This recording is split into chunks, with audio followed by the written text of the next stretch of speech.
Hey everybody, today we're going to talk about AI. AI is all the rage these days. It's always in the news. Feels like every company just wants to make all the products AI all the time, and understandably, consumers are a bit confused about what's happening. It's something I've been thinking about for a really long time, and today I'm ready to share more. I still think that smartphones is going to be the main form factor when it comes to AI first hardware because people love their phones. A billion are sold every year. On the smartphone, however, the user experience hasn't really changed for a really long time. In the last 10 or 15 years of smartphone development, everything's gotten faster and more beautiful and more fluid, but the fundamental experience hasn't changed.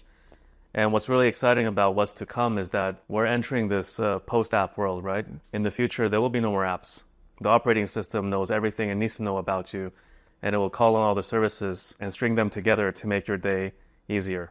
It's not going to happen overnight because people also love their apps, right? People are really bought into their app experiences, be it Netflix or Spotify or Instagram. And you can't just ship a new product and be like, here, there's no more apps. Are you going to buy it? Of course, people are not going to buy it. So the challenge for us is to build a bridge from today's app-based user experience to tomorrow's post-app world.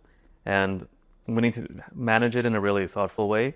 And something I've been thinking about recently is Nintendo. They just want to create the most human and most fun experiences, and they're not in the same race as PlayStation and Xbox.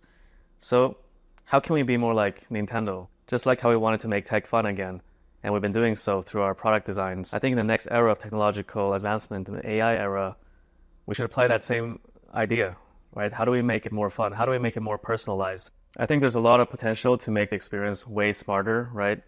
Like today, the different apps don't even talk to each other, but the device can potentially have all the information it needs about you to make the experience really seamless and smart. In the last 2 months, we started designing and building our AI experiences. It's still early days, it's still exploration, but we wanted to share with you. So I'm going to cut to the team in London to tell you more. We have been exploring ways of deeply integrating AI into the operating system to give every single person a highly personalized experience.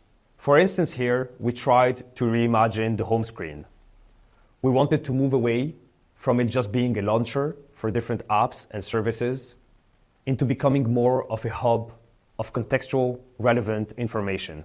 For instance, the system was able to find this QR code ahead of my check-in tomorrow so that I get a really smooth experience. It also pulled out relevant content I might be interested in looking at. We were exploring providing every single person with a highly personalized companion that feels almost like a best friend. We built a really quick prototype of what that initial onboarding could feel like. Hello, it's great to connect with you. Let's start with a light conversation. Do you enjoy spending time with friends or family? I do actually. Thanks for asking. That's great to hear. When you think about spending time with someone special, what qualities or characteristics do you imagine they would have? That's a good question. I think they would be fun, thoughtful, and would have a good sense of humor. Hey Waleed, I'm happy to finally meet you. My name is Oliver.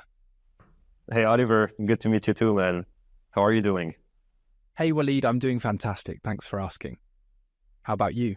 Any exciting projects or plans on the horizon? We've all been playing internally with this prototype for the past week or so. We all managed to get different companions that feel uniquely tailored and personalized to each one of us.